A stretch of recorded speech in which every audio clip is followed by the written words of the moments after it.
What if a motorcycle wasn't just a means of transportation, but a full-blown race bike for the street? A machine that could blur the lines between the track and the road, and in doing so, change the world of motorcycling forever? This is the story of a legend, the Suzuki GSXR. Our story begins in the early 1980s, a time when the motorcycle world was dominated by what was known as the Universal Japanese Motorcycle, or UJM. They were reliable, they were practical, but for the true enthusiasts, they lacked the soul of a racer. Suzuki, a company already renowned for its two-stroke racing success, had a vision. A vision championed by a man named Etsuo Yokochi, an engineer who dared to ask, what if?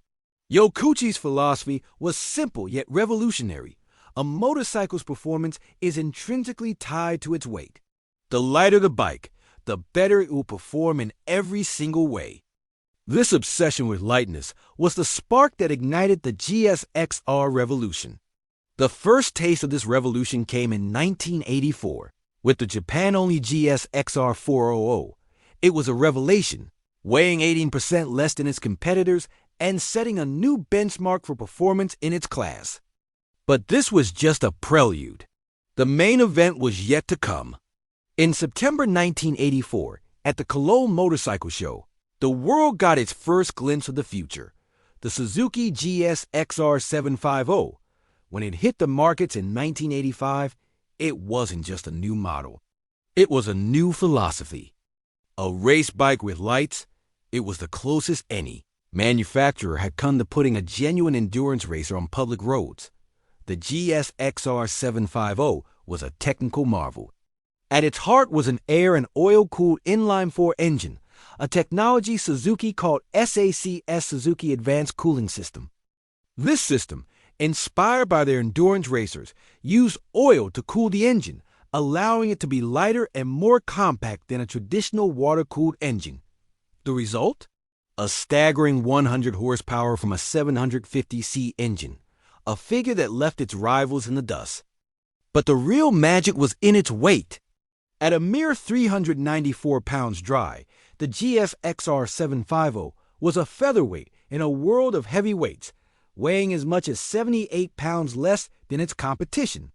This was achieved through the extensive use of aluminum in its groundbreaking twin-spar frame, a direct descendant of Suzuki's racing machines.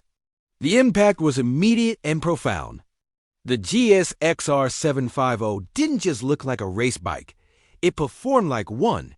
It claimed a stunning 1-2 finish at the 1985 Le Mans 24-hour race and tasted victory at the treacherous Isle of Man TT. The mantra "Race on Sunday, Sell on Monday" became a reality for Suzuki as the GSXR became an instant sales success. The gauntlet had been thrown. The GSXR 750 had rewritten the rulebook, but Suzuki was just getting started.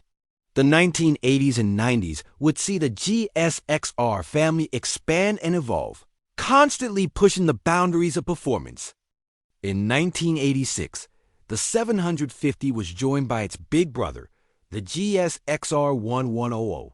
This wasn't just a bored-out 750. It was a brute in a finely tailored suit. With a monstrous 130 horsepower, it was an exercise in raw power and torque, designed more for the road than the track. Interestingly, the GSXR 1100 was the first production motorcycle to feature a cartridge fork, a testament to Suzuki's commitment to bringing racing technology to the streets. As the 80s drew to a close, the competition started to catch up. In response, Suzuki unleashed the 1988 GSXR 750, nicknamed the Slingshot. This new model featured a shorter stroke engine and redesigned carburetors that gave it its distinctive moniker. The frame was stiffer, the wheelbase shorter, and the aerodynamics were improved, all in the relentless pursuit of speed. The 1990s brought about a significant change. The beloved air and oil-cooled engine, a hallmark of the early GSXRs, finally gave way to liquid cooling in the 1992 GSXR 750. While this added some weight, it was a necessary step to manage the ever-increasing power outputs. But the most radical transformation was yet to come. In 1996, Suzuki unveiled a completely redesigned GSXR 750, a bike that would once again set a new standard. Heavily inspired by Kevin Schwantz's 1993 500cc Grand Prix championship-winning RGV 500, this new GSXR featured a twin-spar aluminum frame that was a massive leap forward in terms of rigidity and handling. This was also the birth of the iconic SRAD designation, which stood for Suzuki Ram Air Direct.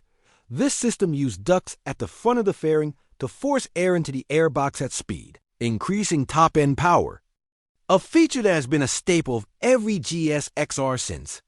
A year later, in 1997, the GSXR family welcomed a new member, the GSXR 600, essentially a smaller, more agile version of the 750.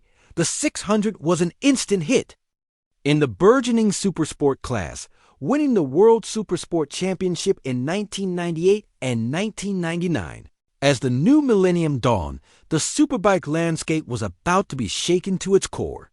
The GSXR had already established itself as a dominant force, but Suzuki was about to unleash a motorcycle that would not just own the racetrack, but conquer it. In 2001, the legendary GSXR 1100 was officially replaced by a new king, the GSXR 1000. This wasn't just a new bike. It was a statement of intent. Lighter and more powerful than its rivals, the GSXR 1000 immediately snatched the Superbike crown. Its 988cc engine was a marvel of engineering, a redesigned version of the GSXR 750's power plant that delivered a phenomenal 160 horsepower.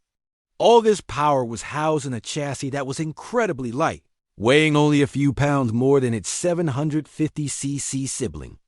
The GSXR 1000's dominance was immediate, winning championships in its debut year. But it was the 2005 model, the K5, that is often hailed as one of the greatest superbikes ever made. It was lighter, more powerful, and perfectly balanced. The K5 was so good that it became the first inline 4-liter bike to win a World Superbike Championship, with Troy Corser at the helm. Throughout the 2000s and into the 2010s, the GSXR line continued to evolve. Fuel injection became standard, and with it came more precise and powerful engines. Electronic rider aids like the Suzuki Drive Mode Selector SDMS were introduced, allowing riders to tailor the bike's power delivery. The chassis and suspension technology also saw continuous improvements, with features like the Showa big piston fork and Brembo monoblock calipers becoming standard. A significant milestone was reached in 2012 when Suzuki produced the 1 millionth GSXR, celebrating the occasion with a special edition GSXR 1000. The latest generation, introduced in 2017, brought with it a host of Moto-derived technologies, including a sophisticated traction control system and variable valve timing. The Suzuki GSXR is more than just a series of motorcycles. It's a legacy forged in the heat of competition, a testament to the relentless pursuit of performance. From the revolutionary original that turned the motorcycle world on its head to the technologically advanced machines of today, the GSXR has always remained true to its original ethos, to be a race bike for the road. So, what makes a legend? Is it the victories on the track, the groundbreaking technology, or is it the feeling it gives you when you twist the throttle? For the Suzuki GSXR, it's all that and more. It's a story that's still being written, one corner at a time.